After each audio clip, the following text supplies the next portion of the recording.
Now, before we step into our scripture passage for today, I just want to review where we've been. We've been following the people of Israel and their history and learning how God works in history. Today, we're going to step into the end of the story of the northern kingdom of Israel. Last week, we heard about how God is faithful even when Israel is faithless. But today, we're hearing that sin is serious. Sin is serious, and because it's serious, there's a consequence for it. Let's hear about that. Our video today from 2 Kings chapter 17.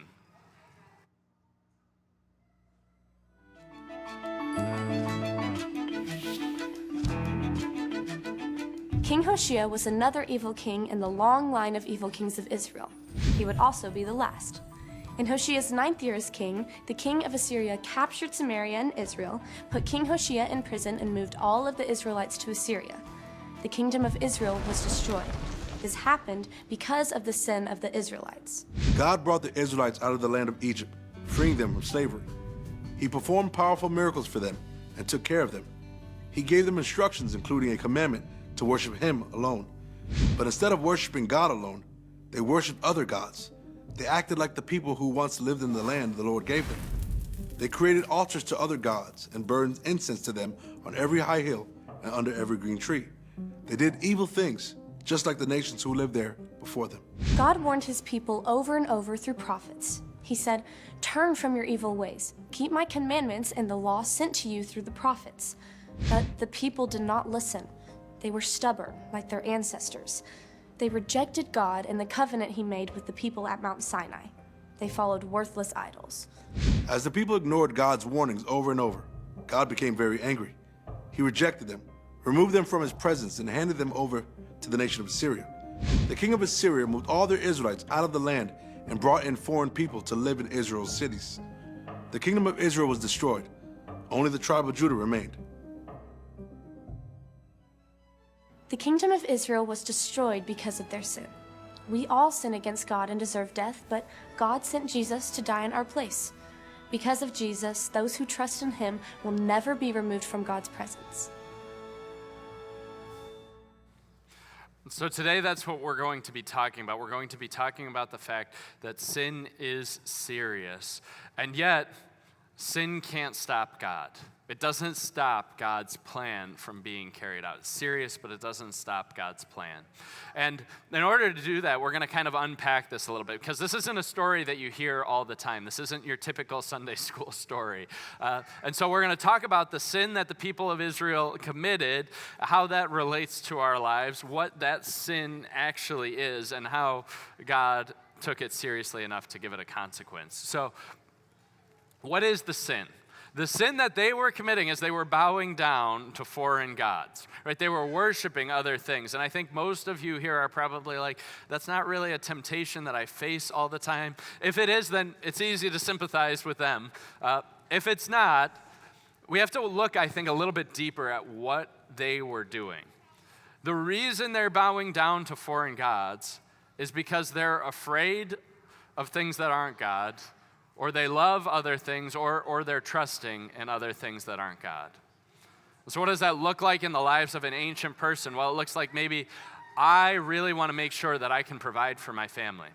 I want to make sure that if everything else goes wrong, I've got something that I can lean back on. And so what am I going to do? I'm going to sacrifice to the one God, the God of Israel, because I know that He's in charge of some things. But there's also these other gods out here, like the God of the harvest or the God of fertility. All of these gods that make sure that I can take care of my family. So I'm going to sacrifice to all of these gods just to get my bases covered, just to make sure that I have a fallback plan. Why? Because what am I afraid of? What do I love? What do I trust? I trust my family. I'm afraid of not being able to provide for them. I'm afraid that if I don't lean on God alone and lean on other things, if I don't rely on those things, I'm afraid that I won't be enough.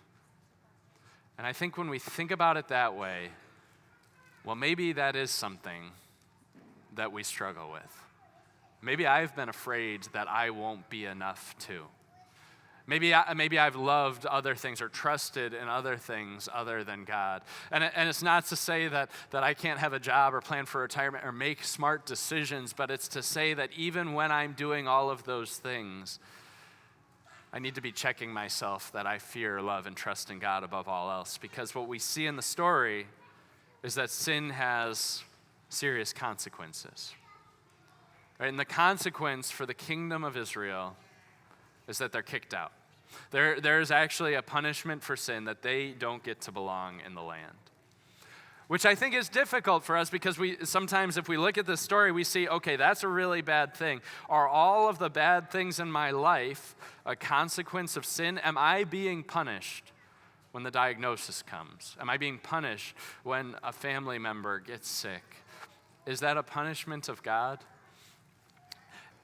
And let me be clear about this. All that is wrong in our world, everything wrong in our world is a consequence of sin, but it doesn't mean that it's all a punishment for sin. Right? Because it wouldn't go wrong in our world if sin didn't exist in this world. And yet there are some things that are direct consequences. When my dad told me not to jump off of a van, and I jumped off of a van anyway and broke my arm, well, that was a direct consequence of my sin. But me getting sick, well, that's a result of sin in the world. That's not God punishing me specifically. It's a result of sin in this world. What we see, though, in the story of Israel is we see that sometimes when I don't do what God says and I face difficulty because of it, well, sometimes the world has consequences set in place. Let's go to 2 Kings chapter 17. What we see in the story of Israel is that God was telling these people over and over again, you should turn around. You're doing the wrong thing. You have to turn around. Stop doing that. Stop worshiping the other gods. Worship me alone, or bad things are going to happen. He says prophets to them for 500 years, and they don't turn. Therefore, God hands them over. Therefore, God gives them over to be taken out of the land. So sin is serious. Sin has consequences. But the other thing that I want us to see in this story is that even though sin has consequences, sin can't stop God. God was working for a bigger plan here. Let's go to that next slide.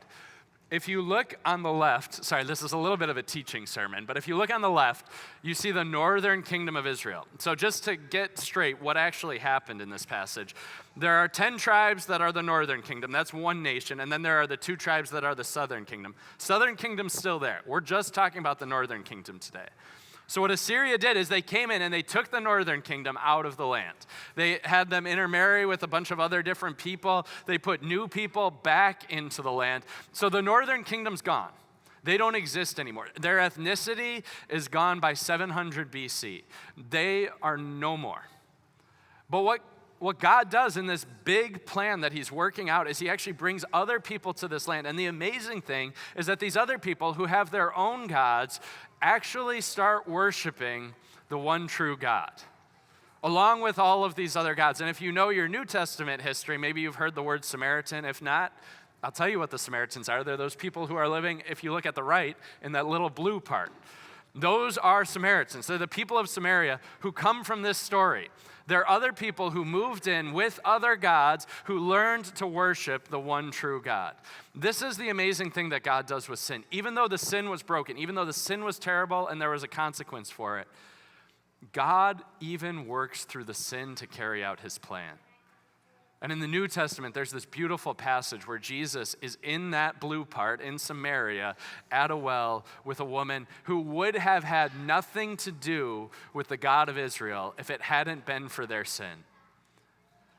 And at that well, Jesus has a conversation with her. Let's go to that next slide. John chapter 4. Jesus talks about what it is to be Jewish and Samaritan. You worship what you don't know. We worship what we know, for salvation is from the Jews. But this is what Jesus sees. The hour is coming and is now here when the true worshipers will worship Father in spirit and in truth. You see, this person who would have had no access to the God of Israel gets to have a conversation with Jesus because of sins that were committed centuries before. Sin is serious, but sin can't stop God's plan. Sin is serious. It's serious enough that God gave his son on the cross, but it can't stop God's plan. What that means for our lives is that when we look at our lives and we say, I am not enough, I have messed up, I've done it wrong, and now there are times when I look at my life and I say, that is a consequence of the wrong decision I've made. It's difficult to work through that. Even in that circumstance, the sin is serious, but it doesn't stop God's plan. It means that no matter where you're coming from, no matter how great your sin is, when you step before the throne of God, God still has a plan for your life. He's not done working. Even though sin is serious, even though sin has consequences, it can't stop God's plan from unfolding. And so we trust in the God who unfolds his plan. That's why we begin our services with repentance. That's why we come to him with our sin. That's why we take it seriously. Because we know that it is serious, but it can't stop God's message of forgiveness from infecting our lives and really changing our worlds.